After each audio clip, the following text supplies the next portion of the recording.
Are we getting Luigi's Mansion 4 and a Switch 2 price increase this year?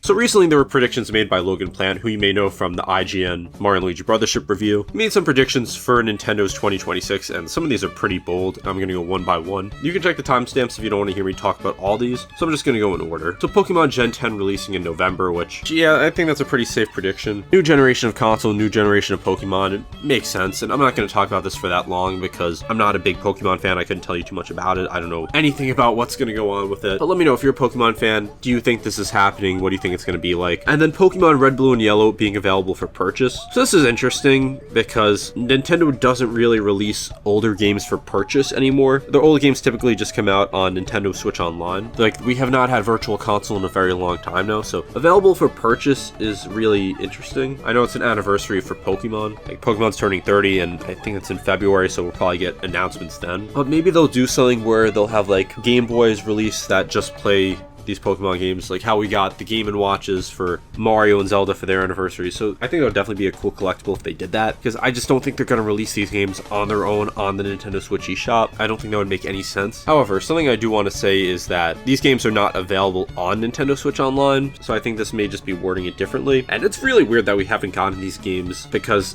they're some of the most influential Nintendo games of all time. They're on Game Boy, which is obviously on Nintendo Switch Online, so it's very confusing why. I don't know if there's licensing reasons. I don't know if it's because they're planning a remake or something, but I definitely think that's a decent possibility if we're going that route rather than just releasing it for purchase like what it says. Luigi's Mansion 4 in October. So I really love the Luigi's Mansion series and I made a couple videos on this, and I definitely think it's likely. It's been almost 7 years now since we got a brand new Luigi's Mansion game, not counting the remake, and I didn't realize how much Luigi's Mansion 3 sold on Switch. It sold a crazy amount, so Nintendo's gonna want to cash in on that, and there's so many ideas. I made a whole video about that. You should check that out if you want. Like, it could take place in an amusement park, in a Haunted Peach's castle, in another mansion. It's such a creative series, just even from the concept of it. And I'd love to see what Nintendo could do on the Switch 2 hardware to really take advantage of it. And right now, there's a lot of doubts about a 3D Mario game coming out, so I think if we don't get a 3D Mario this year, this is a pretty good substitute. Like, this is something that will appeal to a lot of Mario fans and be a big end-of-year game for Nintendo. So something for Zelda's 40th anniversary.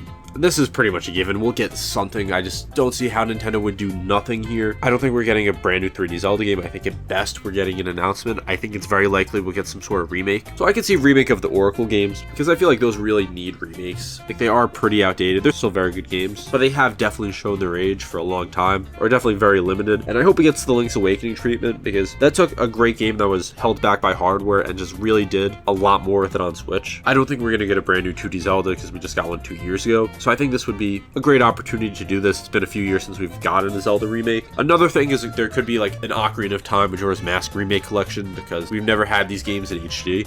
And the remakes / remasters for these came out on the 3DS well over a decade ago now. Or the Ocarina of Time one came out well over a decade, I should say. So I think one of those two things is going to happen. Mario Kart World DLC, another very likely thing. Mario Kart World was very disappointing for a lot of people. The open world was very lacking, though. I don't know if the DLC is going to be free. It's probably going to be paid DLC because Nintendo really loves that now. But I could definitely see them adding new tracks, adding more to the open world, adding a new mode, because we're trying to be like this big open world, like big modern racing game. It was really lacking in content, and there's a million things it could be, but I have faith Nintendo will at least try to improve this game and add something for it. So tease for Monolith Soft's new game, so I'm not really a Monolith Soft fan. It's been a few years now since Xenoblade Chronicles 3, and I really couldn't tell you too much about it, but they have been on a pretty big run of making successful Nintendo games, like critically acclaimed games and commercially successful games, so I think this is a pretty good prediction. I don't want to say too much about it because I just don't know much about it. I don't know how their development cycles work. Smash Ultimate Switch 2 Edition tease for 2027. So this is another thing I made an entire video of. I would not like this at all. I think would be an awful sign for Nintendo as a whole that they're just not willing to make new games in some of their biggest series, that they just want to make Switch 2 editions. Now, this is an almost 8-year-old game. This game came out in 2018. We are in 2026 now. We do not need a Switch 2 edition of this. Smash Ultimate is a fantastic game. It's probably the best fighting game of all time, and it works perfectly fine in Switch 2. We do not need a Switch 2 edition of this. This would basically just say, we're not getting a new Smash game this generation, and a lot of people commented on my other video about this where they said, apparently Sakurai said he's never making another Smash game again, which he supposedly said like 3 different times, and that Smash Ultimate's the biggest game we could ever get, that they can't innovate anymore, which has been said since like Smash Bros. Brawl. And I think that's just a very bad way to look at this, where you're just saying you want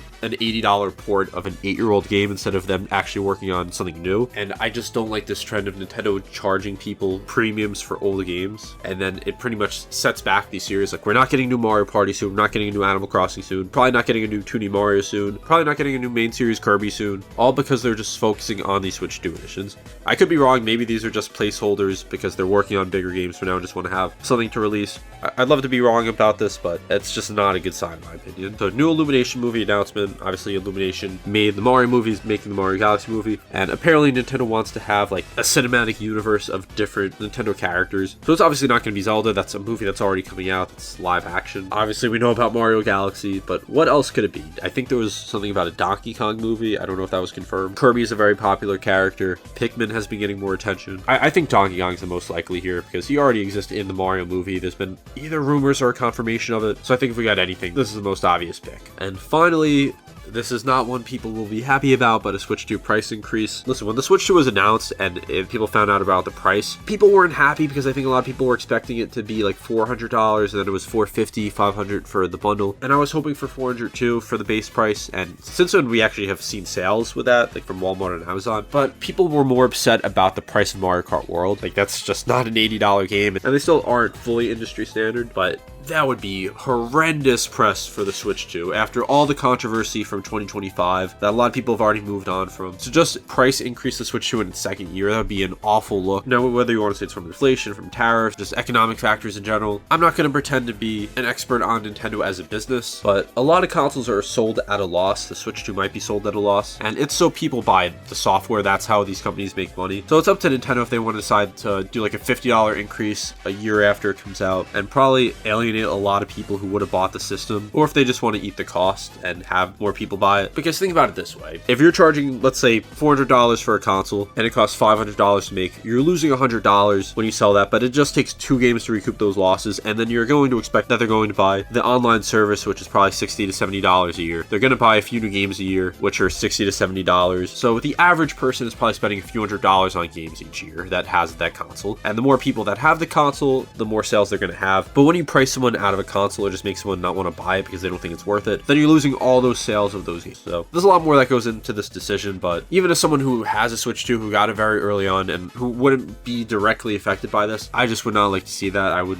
really hope Nintendo doesn't do this. But again, these are all just predictions from Logan Plant. None of these are confirmed. I think some may be based on rumors, but there were some interesting things here I did just want to go over. So let me know, do you think any of these are happening? What do you think is the most likely? Be sure to comment, and also be sure to subscribe for Nintendo content every week. This has been Domain with Game Domain. Thank you for watching.